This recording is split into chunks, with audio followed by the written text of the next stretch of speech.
అయితే చదువు అంటే పట్టాలు పొందడం కాదు, అదే విద్యకు పరమార్థం కాదు, పరమ ప్రయోజనం కాదు.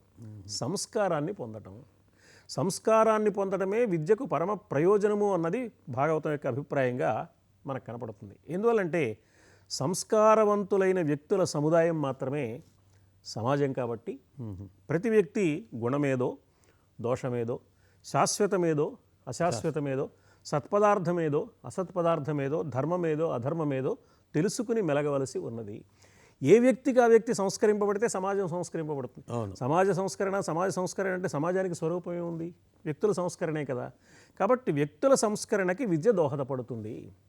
అందువల్లనే ప్రహ్లాదుణ్ణి, నాయన నువ్వు చదువుకున్నావు కదా, నువ్వు చదువుకున్న దాంట్లో మంచిది ఏమిటో చెప్పు, ఉత్తమం ప్రత్యేకంగా శ్రేష్టమైంది ఏమిటో చెప్పు అని ప్రహ్లాదుడు అన్నాడు కదా. చదువులలో మర్మమెల్ల చదివితి తండ్రి.